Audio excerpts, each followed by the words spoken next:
ufitiye icyizere Rwanda, ufite ejo hazaza heza. Intebe y'imiyoborere, ukataza utera imbere. Ikiganiro cya Minisiteri y'Ubutegetsi bw'Igihugu. Mwiriwe neza abakunzi b'ikiganiro intebe y'imiyoborere cya Minisiteri y'Ubutegetsi bw'Igihugu Minaloc. Giye ugiye kubagezaho cy'uyu munsi nitwa Kamanzi Venuste. Uyu munsi tugiye kuganira kuri politiki yo kwegereza ubuyobozi n'ubushobozi abaturage, by'umwihariko ku iteka rya Minisitiri w'Intebe riherutse gusohoka ku wa 17 Gicurasi 2024 rigenga uburyo bwo kwegereza abaturage inzego z'imirimo. Turi kumwe na Bwana Ndahiro Innocent ushinzwe imiyoborere na politiki yo kwegereza ubuyobozi n'ubushobozi abaturage muri Minisiteri y'Ubutegetsi bw'Igihugu. Reka dutangire atubwira amavu n'amavuko y'iri teka rya Minisitiri w'Intebe rigiye kuzana impinduka mu buryo politiki yo kwegereza ubuyobozi n'ubushobozi abaturage yashyirwaga mu bikorwa. Murakoze cyane ko bw'iki kiganiro mwifuje ko tubaha kijyanye no gusobanukirwa neza urugendo tumaze gukora mu bijyanye no kwegereza ubuyobozi n'ubushobozi abaturage, cyane cyane ibijyanye no kubegereza inzego z'imirimo. Ubundi decentralisation cyangwa se politiki yo kwegereza ubuyobozi n'ubushobozi abaturage yatangiye gushyirwa mu bikorwa mu Rwanda mu mwaka wa 2001. Ni muri urwego rero zimwe mu nkingi zari zigize decentralisation cyangwa iyi politiki yo kwegereza ubuyobozi n'ubushobozi abaturage, imwe yari irimo ni iyi ngiyi yitwa kwegereza abaturage inzego z'imirimo, arizo mu ndimi z'amahanga yitwa sector decentralization. Muri urwo rugendo rero twari turimo hari amahame twagenderagaho asobanura uburyo iyi politike ishyirwa mu bikorwa, cyane cyane kuri ibijyanye no kwegereza abaturage inzego z'imirimo. Hari principe irimo cyangwa se ihame ririmo rivuga ko inzego z'ibanze zikora ibyo centro cyangwa se inzego nkuru z'igihugu zikora ibyo inzego z'ibanze zidashoboye gukora.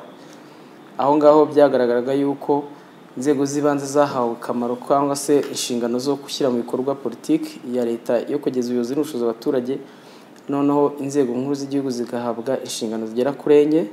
Inshingano ya mbere ni yo gushyiraho amategeko, amabwiriza n'ingamba. Ya kabiri no kubakira ubushobozi inzego z'ibanze kugira ngo zibashe gushyira mu bikorwa gahunda cyangwa se n'ingamba zatekerejwe mu gukemura ibibazo runaka. Iya gatatu yari gukurikirana bikorwa n'isuzuma bikorwa, ndetse n'iya nyuma ijyanye no gushaka amafaranga kugira ngo izo gahunda zatekerejwe zigamije gukemura ibibazo by'abaturage zibashe gushyirwa mu bikorwa. Mu mwaka wa 2012 iyo politiki muri 2001 ivuguruwe. Iki gice kijyanye n'uburyo bwo kwegereza abaturage inzego z'imirimo nacyo cyagomeje gushyirwa mu bikorwa kugeza mu mwaka wa 2017. Ariho haje gutekerezwa ese turebye muri rusange ni izihe mpinduka cyangwa se ni izihe nyungu twagize mu gushyira mu bikorwa politiki yo kwegereza ubuyobozi n'ubushobozi abaturage guhera mu mwaka wa 2001 kugeza mu mwaka wa 2011. Muri ubwo bushakashatsi bwakoze abaturage bashimye ibikorwa byinshi bimaze kugerwaho muri politiki yo kwegereza ubuyobozi n'ubushobozi abaturage, haba ari ibijyanye n'imitangire ya serivisi, haba ari ibijyanye n'uburyo bagendaga bagira uruhare mu gushyiraho abayobozi, cyangwa se n'imikoreshereze y'amafaranga cyangwa se n'uburyo bw'iminjirize y'amafaranga. Ariko baza kugaruka cyane cyane ku kibazo kijyanye n'uburyo bwo kwegereza abaturage inzego z'imirimo, aho byagaragaye ko inzego zitagiye zibyumva, ari naho havuye ikintu kivuga kiti hakwiye gukorwa ubusesenguzi cyangwa se bwimbitse kuri iki kintu cyitwa uburyo bwo kwegereza abaturage inzego z'imirimo, kugira ngo hamenyekane impamvu inzego zimwe na zimwe nkuru z'urwego rw'igihugu zitashyize mu bikorwa ibyari biteganijwe no muri decentralization, aho twavuga yuko inzego nkuru z'igihugu zikora ibyo inzego ziba zidashoboye gukora. Ibyo rero byatumye habaho kuvugurura politiki ya decentralization twari dufite mu mwaka wa 2012. Hanyuma tuza kugera kuri politiki nshya yavuguruwe mu mwaka wa 2021. Nibwo rero politiki baje kuvugururwa. Icyakurikiyeho rero nuko hawe kuvugurura itegeko ry'inzego z'ibanze, hanyuma muri iryo tegeko tuza gushyiramo mu ngingo ya 61 ingingo ijyanye n'uko tugomba kureba uburyo imikoranire ya local government cyangwa se inzego z'ibanze n'inzego nkuru z'igihugu igomba kunozwa kugira ngo tubashe cyangwa se kugira ngo dukomeze gushyira umuturage ku isonga mu byo dukora.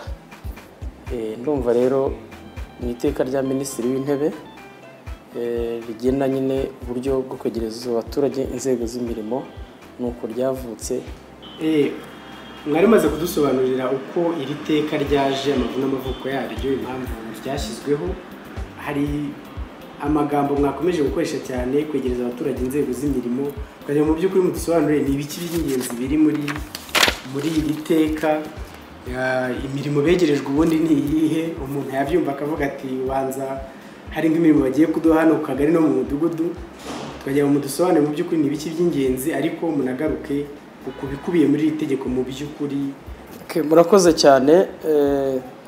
Iri teka rya Minisitiri w'Intebe rigenga uburyo bwo kwegereza abaturage inzego z'imirimo ryaje ari igisubizo ku bibazo byakunze kugaragara ku bijyanye n'imikoranire hagati y'inzego nkuru z'igihugu ndetse n'inzego z'ibanze, cyane cyane muri bijyanye n'inzego z'imirimo. Iteka rero icyo ryaje cya mbere kudukemurira nuko nibura ubu turavuga tuti hari uburyo bw'imikorere cyangwa se bw'imikoranire buhari kandi busobanutse, aho dufite icyo twise ubuhuzabikorwa. Ni ukuvuga ngo hano iyo tuvuga ubuhuzabikorwa tuvuga ko ubu ngubu hari inzego zishinzwe guhuza ibikorwa bijyanye n'ishyirwa mu bikorwa ry'amabwiriza cyangwa se ry'iteka rya Minisitiri w'Intebe.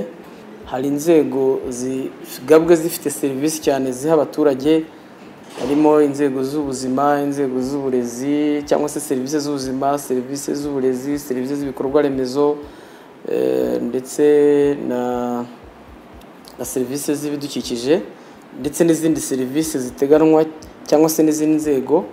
Uvuga ngo buri rwego ubu ngubu rugiye kuzajya ruzashyiraho imboni ya gahunda yo kwegereza ubuyobozi abaturage.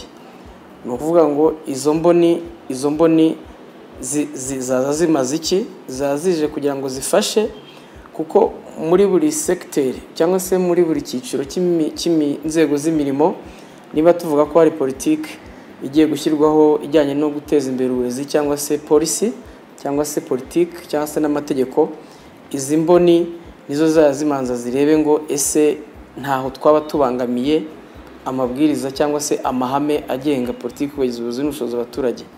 Aba ngaba rero niko kamaro kabo. Icya kabiri ni uko hashyizweho komite y'igihugu yo kwegereza ubuyobozi abaturage. Iyi komite y'igihugu nizajya itanga umurongo mugari w'uburyo ibintu bikorwamo, ndetse imwe no mu nshingano zahawe iyi komite ni izo gusuzuma no kureba niba iyi politiki ya decentralisation iri gushyirwa mu bikorwa, ndetse ikabasha no kuba yanahwitura abashaka kugira ngo bongere basubize ibintu muri systeme cyangwa se mu buryo bwo kuvuga ko ibintu bikorerwa hejuru. Ikindi ni uko iyi steering committee cyangwa se komite y'igihugu yo kwegereza ubuyobozi n'ubushobozi abaturage igizwe n'inzego zitandukanye, arizo za sector ministries cyangwa se inzego z'imirimo zifite serivisi zitanga, ariko by'umwihariko iyi komite imikorere yayo cyangwa se n'uburyo bwo gukora ikaba yarashyizwe mu biganza bya minisiteri ifite imiyoborere mu nshingano zabyo, ariyo Minisiteri y'Ubutegetsi bw'Igihugu. Hashyizweho n'indi n'akanama ka tekinike, nayo iyo uyirebye neza harimo inzego zitandukanye.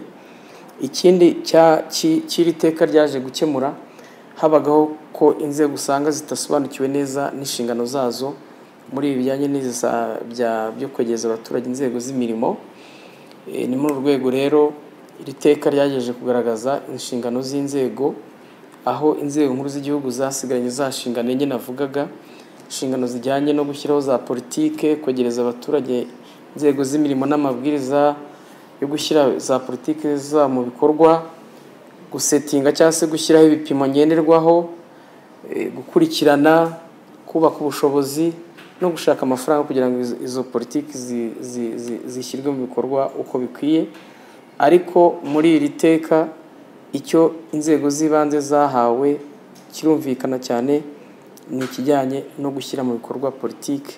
Ubwo inzego zishyira mu bikorwa iyi politike nyine ni akarere ko niko gafite ubuzima gatozi, ndetse bakanashyiraho n'uburyo butuma abaturage bagira uruhare mu gutegura cyangwa gushyira mu bikorwa, gusuzuma no gukurikirana gahunda za leta zitandukanye. Hanyuma ikindi iri teka ryatuzaniye ni uko buri mwaka hazajya habaho inama ihuza serivisi z'ibiro bya Minisitiri w'Intebe n'inzego zo ku rwego z'ubutegetsi bwite bwa leta n'inzego z'ibanze mu rwego rwo gusuzuma ibibazo biri mu kwegereza ubuyobozi abaturage. Iyi nama rero ikazajya iyoborwa na nyakubahwa Prime Minister. Ikindi wenda twavuga iteka ryatuzaniye ni ibijyanye n'imicungire y'abakozi. Usangaga abakozi bakorera ikigo cya leta cyangwa se minisiteri zitandukanye zohereza abakozi ku rwego rw'akarere, ugasanga abakozi barakurikiranwa cyangwa se baracungwa mu mikorere yabo ya buri munsi n'urwo rwego rwabohereje, ugasanga inzego z'ibanze ntabwo zizi n'ibyo banakora. Ariko iri teka riza rivuga yuko abakozi b'inzego nkuru za leta bakorera ku rwego rw'akarere ni abakozi b'akarere. Hanyuma ku bijyanye no kuvuga ngo abaturage se bazungukira iki muri iri teka, ubundi iri teka rije gufasha inzego z'ibanze gukora inshingano zazo, atari ukuvuga ngo urwego rukuru ruraza kubakorera inshingano kandi inzego z'ibanze zitabibananiye.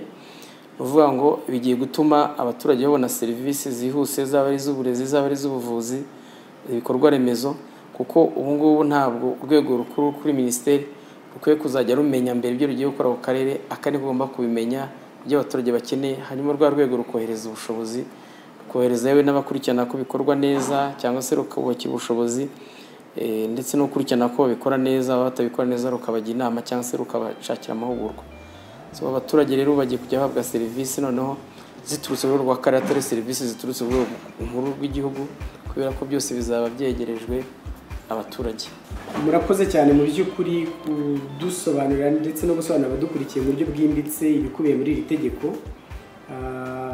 Hari icyo mwari musorejeho kijyanye n'inyungu cyangwa se icyo umuturage, inyungu mu buryo butaziguye bwe buzamugeraho, kuko iyo umuturage nkanjye arimo akurikirana kino kiganiro, aho umuturage yicaye mu mudugudu, uyu munsi yakumva ko ari izihe mpinduka zigiye kuba mu buryo inzego z'ibanze zakoraga, duhere no ku mudugudu we aho atuye no mu kagari ahantu atuye.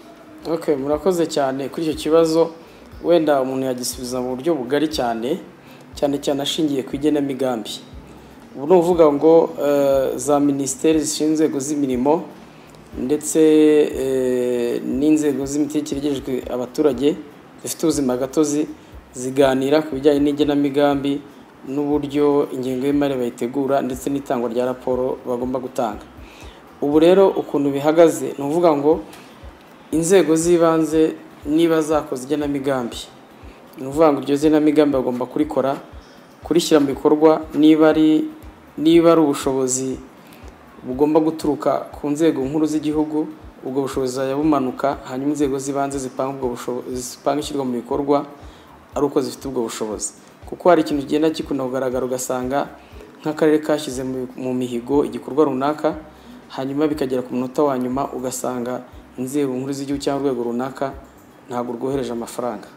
Icyo gihe byaberaga umuzigo inzego z'ibanze gushyira mu bikorwa icyo gikorwa. Ubu rero no gusobanura kitabayeho.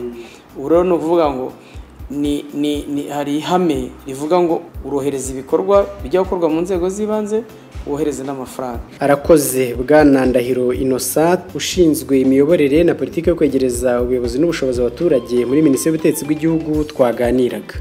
Bakunzi b'ikiganiro intebe y'imiyoborere cya Minisiteri y'Ubutegetsi bw'Igihugu, mwari mudukurikiye, tugeze ku musozo w'uyu munsi. Kubo tutatangiranye ikiganiro, mushobora kongera kugikurikira ku rukuta rwa Minaloc kuri YouTube. Ukeneye kuduha ibitekerezo kuri iki kiganiro ndetse no ku zindi gahunda n'ibikorwa bya Minisiteri y'Ubutegetsi bw'Igihugu, email yacu ni info@minaloc.gov.rw. Ushobora no kuduhamagara ku murongo wa telefoni utishyurwa 5353 cyangwa ukatwandikira ku mbuga nkoranyambaga zacu. Wakibagezagaho nitwa Kamanzi Venuste. Naho butaha. Gira wigire kuko ubufasha butazahoraho